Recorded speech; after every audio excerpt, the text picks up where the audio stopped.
The morning light broke gently through the trees of the mossy forest, casting golden lines across the damp ground and dew-speckled petals. It was cool and quiet, with the air carrying the scent of earth, wildflowers, and something faintly sweet. Ozone, gently sparking from the fur of a young Luxio. Daffodil stood at the edge of a small, mirrored pond, smoothing down a stubborn curl of fur near his rose-petaled ear. His reflection stared back, taller, stronger.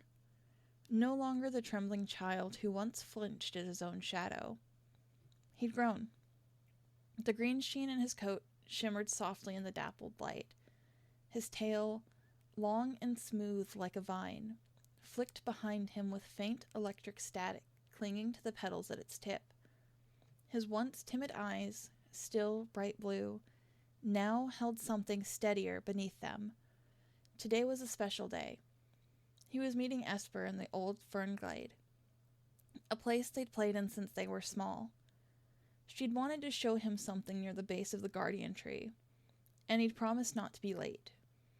He turned to go, his chest rising with a breath of anticipation, only to freeze mid-step. The brush rustled, the air thickened. He wasn't alone. Before he could move, figures stepped out from between the trees. A small crowd. 6 Pokemon, maybe more. Ones he recognized. Faces from years ago. Faces that used to laugh when he cried. Faces that used to shove him down and walk away. Mightyena, Furret, Raticate, and a few others, bigger than him in some ways. Older, maybe, but not smarter, not stronger, not anymore. Look at that, one sneered. Flower Boy grew fangs. Shame, said another. You were more useful when you would just stand there and whimper. Daffodil's claws dug into the earth. I'm not here for you. The Furret snorted. No, but we're here for you. They began to circle him, slow and deliberate. You think evolving makes you special, the Mightyena growled. You think if you stand taller, we forget what you used to be? Daffodil squared his stance, tail flicking once with sharp static. I'm not who I used to be. Exactly. You stopped knowing your place. Started talking back. Started acting like you're better than us. Like she made you something. At that, Daffodil's eyes snapped up. Leave her out of this. The Mightyena grinned. Hit a nerve? I'm warning you, Daffodil growled, electricity licking the ground beneath his paws. Oh, he's warning us, the Raticate howled. That's cute. They didn't wait. The first one lunged. Daffodil dodged, electricity flashing as he countered with a spark that sent the Furret skidding through the leaves.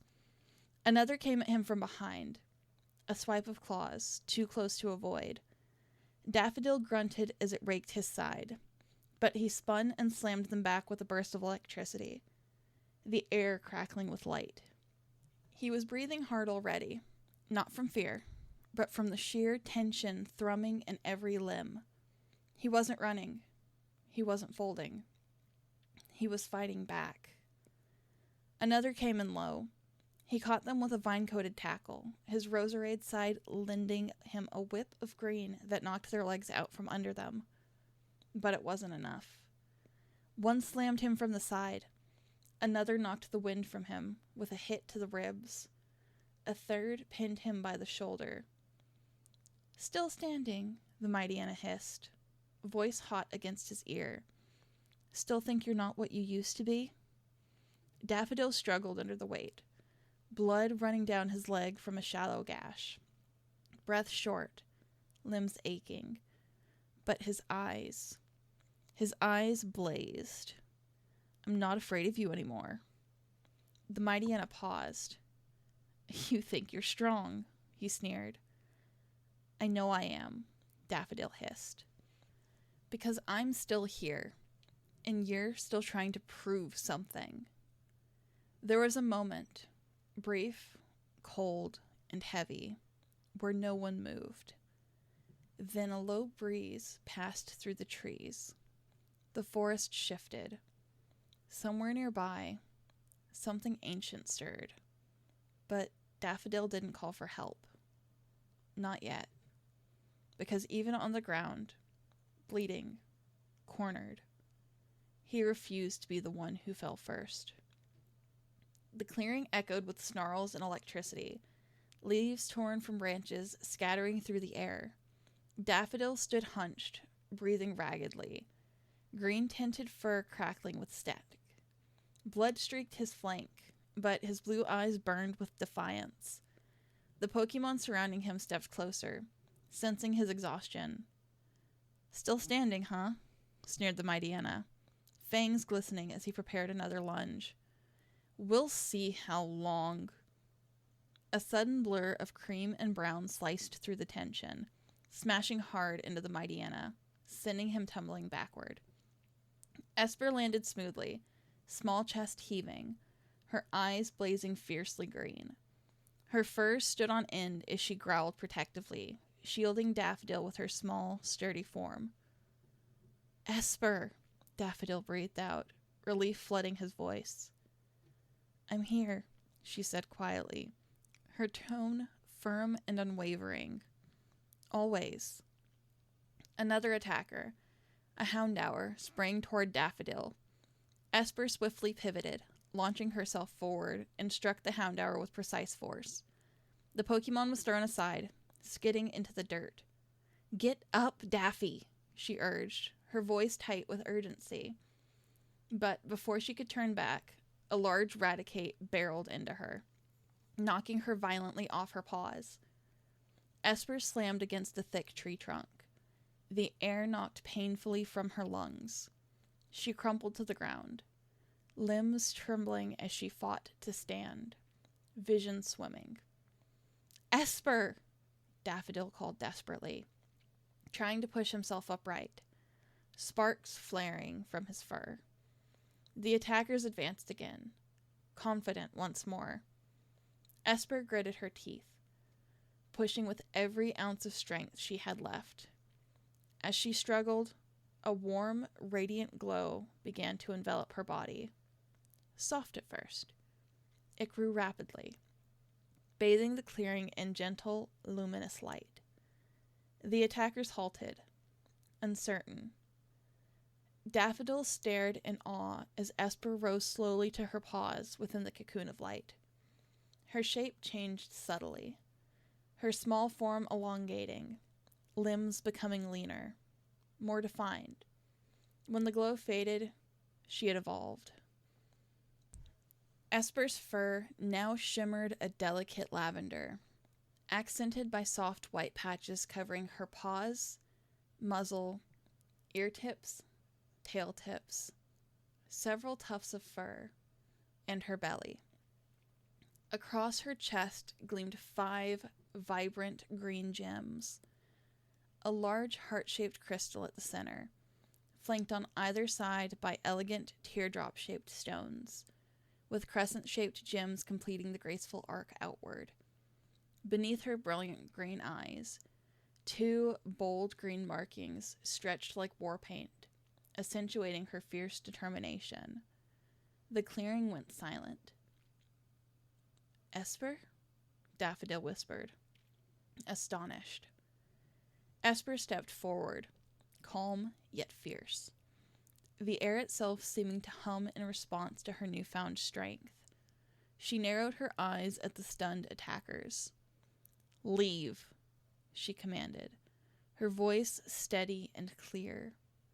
Now. The Mightyena snarled defiantly, lunging at her. Esper's eyes flashed brighter, her gems pulsing. From the earth around her rose solidified blades of shimmering green energy, slicing swiftly toward the Mightyena. The attacker was thrown back, yelping in shock. More green energy surged upward, forming translucent spheres of grass-like energy that encircled Esper protectively. They hovered in the air, controlled effortlessly by her intent, glowing softly as a warning. Terrified, the attackers hesitated, then quickly turned, scrambling to retreat into the underbrush. Esper exhaled slowly, allowing the energy to dissolve gently back into nothingness. She turned back to Daffodil, her expression softening with concern. "Are you all right, Daffy?" she asked gently. He nodded slowly, stepping forward despite his injuries. "Esper, you're..." She smiled softly, touching a gentle paw to his shoulder. "Still me. Just more myself now." He laughed quietly, relief flooding through him. "You look strong." She nudged him affectionately. "Only because I have something to protect." Together, they stood side by side in the clearing, bruised yet triumphant beneath the sheltering branches of the ancient forest. Not long after, the two made their way back through the underbrush, Daffodil leaning slightly into Esper for balance. The pain in his ribs flared with each step, but he was upright, and that was enough. They emerged into the sun-dappled clearing that marked the mossy herd's grazing ground. Skidoo scattered at the sight of them, not in fear, but in surprise. Willow and Aspen looked up from where they were sorting herbs along a low stone wall. Willow's eyes widened the moment she saw them. "Oh, stars above. Daffodil? Esper? What happened?" Aspen stepped forward quickly, their heavy hooves thudding against the moss. They froze as their eyes landed on Esper, their gaze locking onto her changed form. Willow followed suit, her mouth parting in a soft gasp. "Esper?" she whispered, stepping closer. Esper stood still, steady beneath their eyes. The lavender fur shimmered in the light, the white of her muzzle, paws, and other patches stark against the forest hues. The 5 green gems across her chest glowed faintly as they caught the sun. "I evolved," she said softly, voice steady but quiet.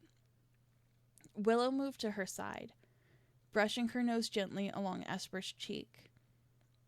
"You're beautiful," she whispered. "But more than that, are you all right?" "I am now," Esper answered, then looked toward Daffodil. "He needs treatment." Aspen's expression shifted immediately, worry overriding their surprise. "Bring him here. We'll get him cleaned up. Both of you." Esper and Daffodil walked together toward the healer's space, side by side, bruised but unbroken. And though their bodies ached, their hearts walked lighter. Willow guided them to the shaded part of the clearing, where the bed of soft moss and flowered herbs had been laid out. Daffodil eased himself down with a quiet hiss of pain, and Willow was at his side immediately, checking the cuts across his flank. "Some bruised ribs. Nothing broken," she murmured. "You did well to walk back." Daffodil smiled faintly. "Wouldn't have made it without her." Willow glanced toward Esper, who stood nearby, watching silently. Her eyes flicked to the gems across Esper's chest, the symmetry and glow still catching the light. "What happened out there?" she asked gently. Esper looked down at her paws. "They were waiting for him, attacking him just for standing tall. I couldn't let it happen again. And then, when I got hit, I just wanted to protect him. I had to." Aspen, who had stood quiet until now, finally stepped forward. "And the forest answered you." Esper nodded slowly. "It felt like it always had. It just needed me to choose." Aspen looked over, not with fear or hesitation, but with a rare softness in his eyes. You are of this forest, Esper. And now it's part of you in a way it never has been before. She met his gaze. Does it scare you? No, he said. It humbles me. Daffodil reached out with his tail, brushing it lightly against hers. I think it's beautiful. All of it. Esper finally allowed herself a small, exhausted smile. Me too. Willow finished tending to Daffodil and began to inspect Esper more carefully, checking along her sides where the Raticate had hit her. You'll be sore, but nothing serious. You held your ground. So did he, Esper replied, nudging Daffodil gently.